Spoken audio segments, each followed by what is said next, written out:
What's up? What's good? What's poppin'? What's crackin'? What's percolating? What's really good in the hood? It is your man Theo Butler, and welcome to a special, I guess I'm outside edition of I Ain't Saying, I'm Just Saying with the Rock with the Nation. Yeah, special Black Rain tie-in, Black Panther Volume 5, Issue 6. I cannot stand this. I got to do something about this. I'm gonna shave this off. Next time y'all see me, this gonna be gone.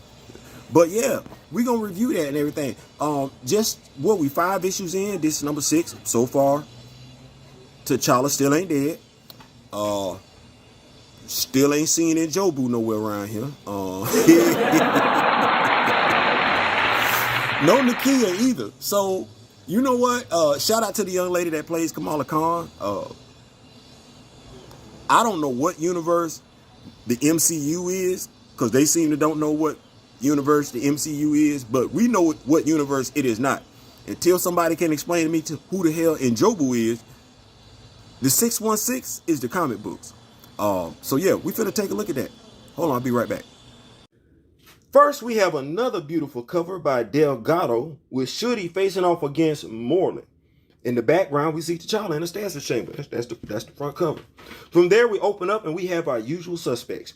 Reginald Hudlin as the writer, Ken Lashley on the pencils, Paul Neary on the inks, Paul Mounts on the colors, and letters by VC's Corey Pettit as we do a quick review of what happened last issue.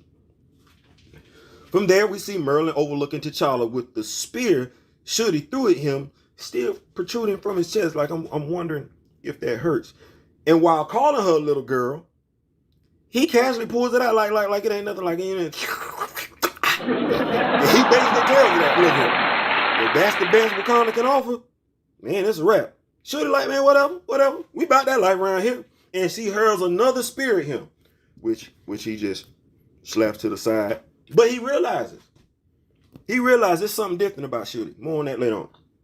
So, from there, Hudlin takes us to the spirit realm where T'Challa and Aurora are professing their love for one another. Not to sound like Captain Obvious, but just what in the hell was Death doing while these two lovebirds were having their kumbaya moment? I mean, like, no, dead ass. Like, I know they knocked them out, but I don't know if you... Never mind. Anyway. I mean, we got time for T'Challa to reflect that he's actually in a coma and everything. Like, that's what I'm like, this is a long moment. And I know they in the spirit realm, but never mind. Anyway, Morna is attacking Shuri, and she's got her Muhammad Ali rope-a-dope technique on full display. Morna is having a hard time laying hands on her. However, after she gets close enough to get a kick in, well, you know what they say. To get close enough to throw a punch, you got to get close enough to take a punch. So, needless to say, she got swatted across the room. That's what happened.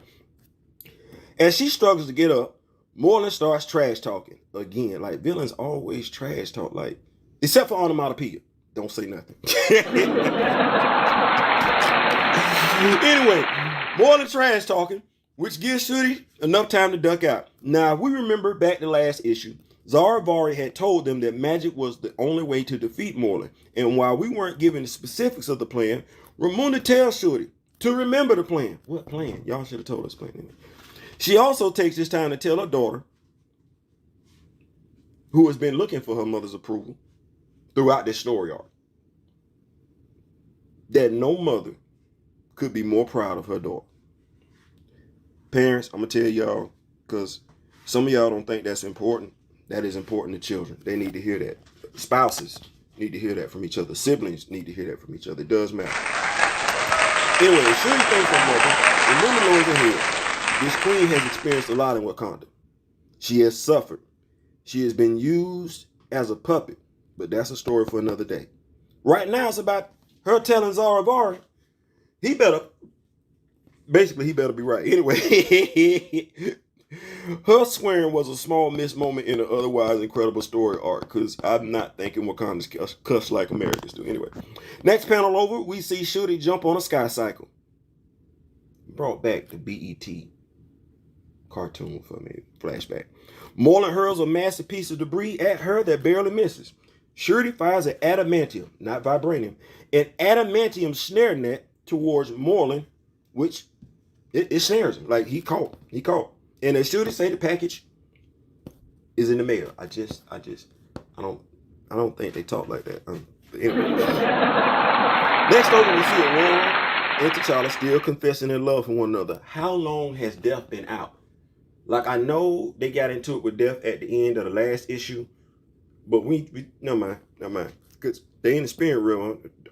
But Death said he had time. He had all time in the world. Anyway, she tells him that she sacrificed herself for him. Wakanda needs him. The world needs him. He says, I don't care. Shout out to Marcus from back of the bus. The writing for the relationship, he and I talked about this yesterday. The writing for the relationship between T'Challa and Aurora is inconsistent. One moment they love each other. One moment it don't work that way. Everybody know that. It don't. It just doesn't. Depending on who the writer is, for whatever reason, if T'Challa and Aurora are involved, their relationship is only used as a plot trope to fit the narrative or whatever story is being told. That's dead ass. Like, we looking at it right now. Ridley, Volume 5. I'm gonna say this latest volume of Black Panthers. Never mind.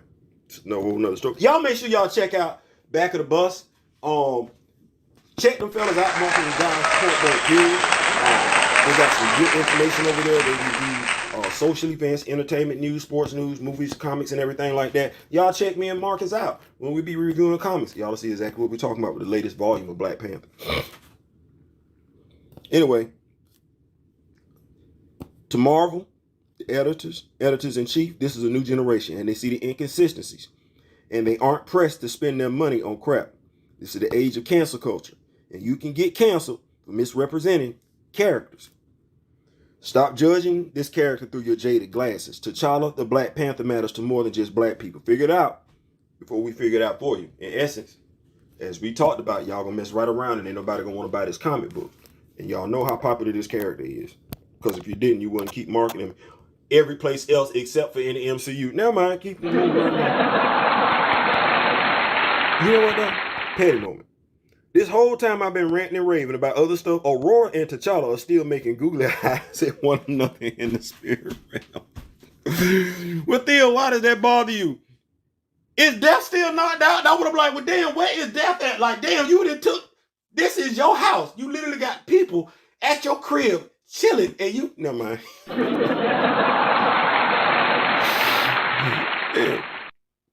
Hey, that T'Challa and Aurora combination, if you knocking out Death in the spirit realm, anyway, it is what it is. We move back over here at Wakanda, where Shuri is flying morning through the air with the greatest of ease, or at least it was easy until she turns around and sees the adamantium mesh net shredded as he pulls himself towards her in the sky cycle. Ramuna wants to know what's wrong at Shuri's dismay at the net. Smart as a whip, though, she lets him get closer until he's on the sky cycle. At that moment, she leaps at the last second because, you know, it was last year's model. She did tell him it's last year's model. He can have it. Shuri hits the flop, drop, and roll technique as the cycle crashes. Hutland then takes us back to the spirit realm, where Death has finally come back to consciousness. Man, y'all cut that thing on. That thing started. Glad you can join it. Damn it. Like, how you knock out Death? Like, I'm still, I don't know. Like, I didn't know Death took naps, went to sleep, could be rendered unconscious. I didn't know. No, I had no idea. Anyway, Death lets the two lovebirds know that their little makeout session is over, and it's time to settle up the debt. Aurora, you came here, you exchanging your soul for T'Challa. I need that. T'Challa like, to get Aurora, bro, you got to go through me. Death like, okay, hey, say less. A deal is a deal. It's either Aurora or Aurora and T'Challa, but I'm gonna get me, trust me. Death like, this my spot, this my place. If you fight me physically, you gonna eventually get tired, and that's gonna be all y'all asses, Mr. Postman. I ain't saying, I'm just saying. Which makes sense when he puts it like that. Back at the crash site, we hear Ramunda asking Shuri to report her status. She's mere feet away from Zaravari's home. So she goes more into striking her or throwing her. I'm guessing right here. Because in the next page, we see Shuri crashing through Zaravari's wall. Like, I'm thinking he hit her with the pimp hand. I don't know, because the way she flying, I don't think he hit her. I think her body would have been a different camera. Anyway, and right through the new hole in the wall that Shuri just made, Moreland walks through, stating he's about to finish off the family lineage, always talking. Anyway, that tells me he's fought Panthers before and always lost. So why he trash talking, I have no idea. As villains do, he brags when he should be killing. This gives Ramunda time to remind Zaravari to bite the head off a bird. A rooster. That's nasty. They actually put that in there. And spit the mixture of the bird blood and whatever else he had in his mouth on the Morlin, who has his hands wrapped around Shorty's throat. I just like to take this time to point out that clearly the Black Panthers are more durable than the man-apes. There has been more than one. There has been. Yes, Winston Duke, you too can be replaced. Yep, sure can. Please see Mandela. Mandela. Mandla. That is M'Baku's younger brother. I say that about man-apes because it took Morlin no time to kill M'Baku at all, and he's struggling with Shuri. And that he knows other Black Panthers. Clearly, he had no success with them either. Anywho, as Shuri ducks out the way, Morlin is surrounded by some type of eldritch fire. And as he's consumed, he begins to vanish. Shuri looks on as Ramunda asks Zaravari, did it work? Looking scared as hell, and I can't blame him. And for good reason, he simply responds, I think so. Shuri ain't trying to hear that, though. She ain't trying to hear that. She need to know. Sister girl need to know. Back in the spirit realm, as T'Challa and Aurora fight on, they are encouraged by Death to continue doing so. He like, man, listen. I just look at my wrist. I got time today. I got 2 souls today. He's on his allegiance. At that exact moment, though, Morlin shows up in the spirit realm. I be damned. And he's a little disoriented. He like, huh? What? With Morlin being basically the type of vampire that steals souls, that's what he is. He don't drink blood, steals souls. Death is, how can I put this? Pleasantly surprised by his new visitor. I got 1 soul, then I got 2 souls, but this dude got 1,000 souls. Oh yeah, it's time to eat.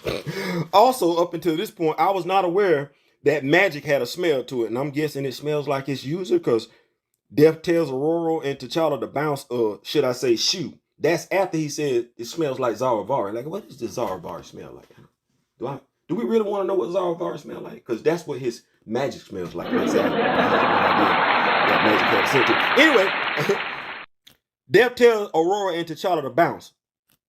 Wakanda just got shooed away by Death. Shoot. Death telling you to shoot. I don't. Morton isn't impressed, though. He calls Death a bone picker, basically telling him he isn't afraid. You ever notice when people tell people they ain't afraid, they really are afraid? Next page over, Aurora comes to, and mere seconds later, the doctor reports that T'Challa is fine as well. It's a miracle. Yay! An hour later, in T'Challa's chambers, we find Shuri, Aurora, Ramunda, and Zaravari. I thought, T'Challa ain't really feeling it. Anyway, Ramunda takes this time to ask for clarity. Why is Shuri alive if she was rejected by Bash? Remember when I told y'all earlier about Morlin? Yeah. Shuri doesn't know, but Zaravari does. He explains to her that even though she was rejected by Bash, she still wore the mantle of the Panther and still defended Wakanda, not for glory, but for her people. It was at that point, without realizing, she truly became the Black Panther. It was why Morlin pursued her and not T'Challa. And that's when Shuri reflects. She thought her can I say this? Her coronation ain't a big word. I've just been reading too long. She thought her coronation as Black Panther would be one big happy celebration. That's when Aurora reminds her that a great leader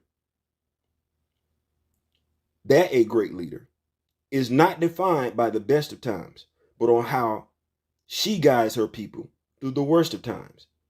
And you guessed it. You see it, right? Y'all see Shorty. Y'all see Shorty. Sister girl want all the smoke. Listen, this right here. Hold on, come right back. Oh man, how was that? So, issue 6 is a wrap. T'Challa did not die. We went through 6 issues. No death for T'Challa. Comatose, yes. But was T'Challa dead? No. And is Shuri the Black Panther? Yes. Shuri is the Black Panther. How did she become the Black Panther? It's when she realized, when she made a decision that she was fighting for Wakanda. That means Bass didn't initially give her the powers. It wasn't until right before she took on Moreland or during her fight with Moreland. Actually, I want to say after Moreland probably slapped her through the doorway where T'Challa was in the chamber, because he was able to smell the Black Panther totem on her. Yeah, so that's how Shuri became the Black Panther. So all these lies, all this innuendo about T'Challa died for Shuri to become the Black Panther, that's a hot lie. I don't know who. We still don't know who Njobu is. We got Uncle Sion. Wakabi got murdered by what the dude named Moreland. Zudi was murdered by Moreland. But T'Challa never died. And guess what? He never yielded. That's real talk. In this story arc, that's real talk. He never died and he never yielded. I'm gonna come back later on. Real black talk for real black relationships. Yeah, I'm gonna see y'all then. I ain't saying, I'm just saying. Peace.